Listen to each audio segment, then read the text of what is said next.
Okay, so Molly's all wrapped up now. Now we can look back and reflect on what a journey it was. It's a really special thing, I think, to watch Molly as he came through life on the pathway he took. What people don't understand is why this guy Molly, he was so special to us. He,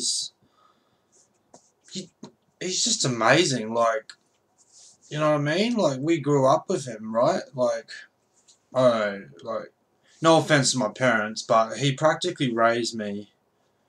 I mean, oh, okay, like, okay, I like mum and dad. They were alright. They kept me healthy, fed me, educated me, gave me shelter. It wasn't too bad. But Molly was there on a Saturday night, 6:30 p.m. when it mattered most. You know, that's when you're young. You need someone to be there for you. And Molly was there, you know, just telling us to do ourselves a favour.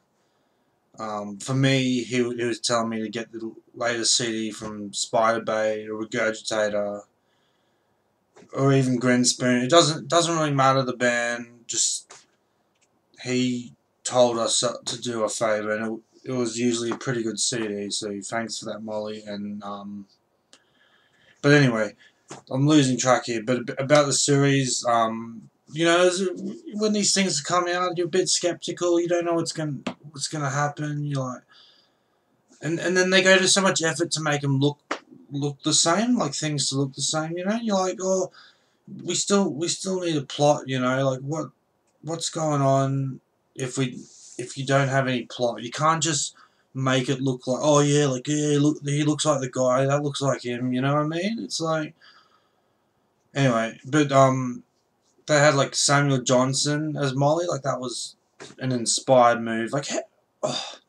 how would you feel if you're this dude, man? He doesn't do many things, but he's been he's been the Hungry Jack's burger guy, like the voiceover. You know, remember like burgers are better at Hungry Jack's. Now he's Molly. Pretty much two of the most important roles of this country's ever had. Very important, and he's in Secret Life of Us. Like I never really. I remember my sister used to watch. I didn't really watch it, but had a good theme song by Motor Race. Good, they were alright. Oh, they weren't very good. They were alright.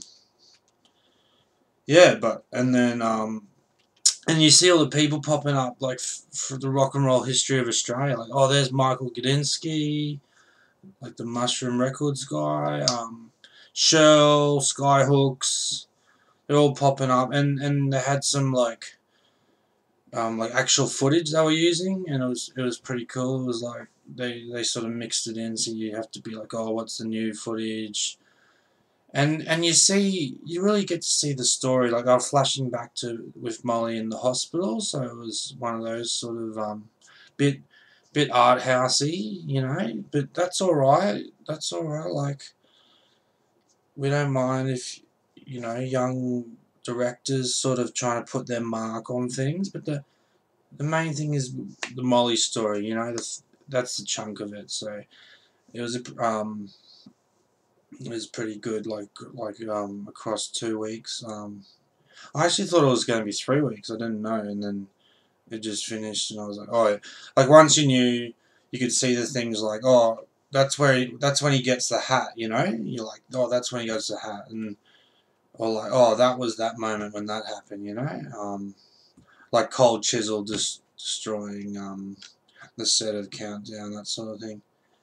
But like, yeah, what a legend, really top guy, and yeah, I can't say much more. Just good on you, Molly. Good work to the people who made the movie. Sammy Johnson, I think he's going around Australia on a unicycle or something for charity. I think, but yeah, he's pretty good. So thanks for listening, guys.